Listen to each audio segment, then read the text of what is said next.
Turkey has reportedly blocked a website belonging to the country's first official atheist association, according to local reports. Well, the site has been down now for over a week and was done legally because the ruling cited legislation in the Turkish penal law which forbids provoking the people with hate and enmity or degrading them. The association has issued a statement in response to the alleged blocking where they said this: 3 months ago, the European Space Agency managed to put Philae on a 1 kilometer wide comet named 67P after a 3,907 day long journey to a location 500 million kilometers away. Meanwhile, courts in Turkey are still busy blocking websites, citing laws with vague expressions, and trying to make a certain belief dominate the others. Well, Jose, they have a very good point, don't they? They do. Given the president of Turkey's track record so far, this doesn't come too much of a surprise. Not at all. He's tried to block Twitter, tried to block YouTube, threatened the former Miss Turkey with 3 years in jail for putting a poem which kind of criticized his government on Instagram. He's obviously not a supporter of social media. Yeah.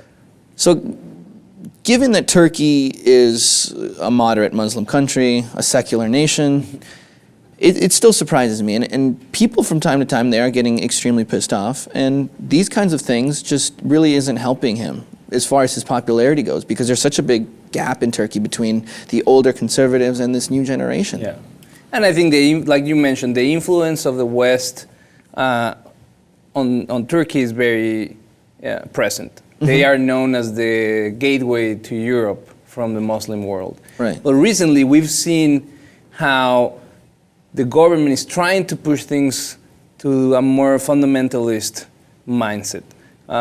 We are seeing the freedom of speech curve down. We've seen the return of certain attitudes toward women's rights that, we thought that were in the past for that country.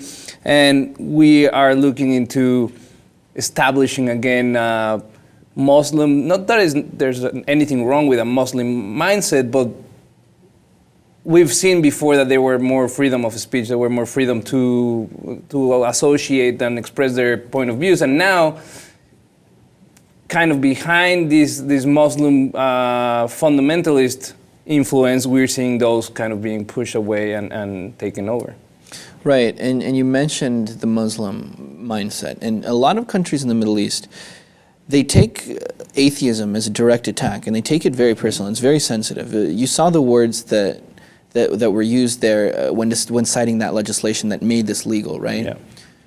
Hatred, degrading, these kinds of words for just basically a lack of religion. Yeah. That's interesting, isn't it? The reading is, if you're negating the existence of a God, you're negating the prophet. Their God, yeah. And so if you're negating the prophet, you will be in trouble with the Muslim.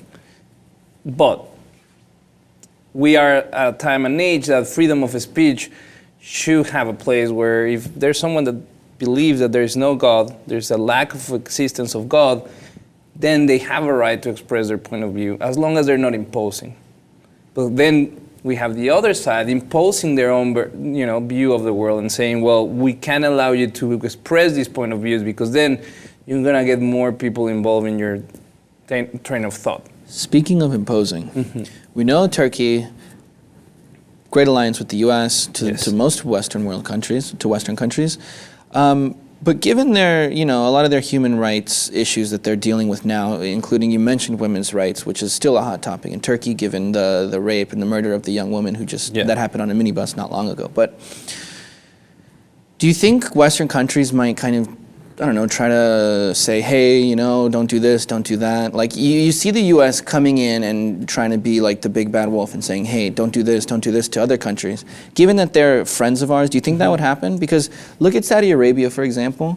I mean, do we do anything? No. No, we don't. There is an obvious difference between Saudi Arabia and Turkey. The oil trade, exactly. to begin with. But do you think there could be some sort of like... At some point, I think that if things get worse, where we see a systemic violation of human rights, the U.S. will have to address the situation, and not only with Turkey, with other countries around the world where they have relationships with countries that might not be up to standard with the rest of the world in terms of human rights and gender equality and rights for the gay and transgender community, and all this area that sometimes gets overlooked in favor of higher politics. You know, armed treaties, oil trades, and this type of agreements that are more lucrative, yes, but at the same time they might be fueling and supporting countries that are not doing an effort to work on these issues. Yeah, very good point. Let us know what you guys think. Is President Recep Tayyip Erdogan's government doing something that's acceptable for a country that prides itself on being moderate Muslim as well as a secular country? Let us know by commenting, and of course, subscribe to the Lip TV for more.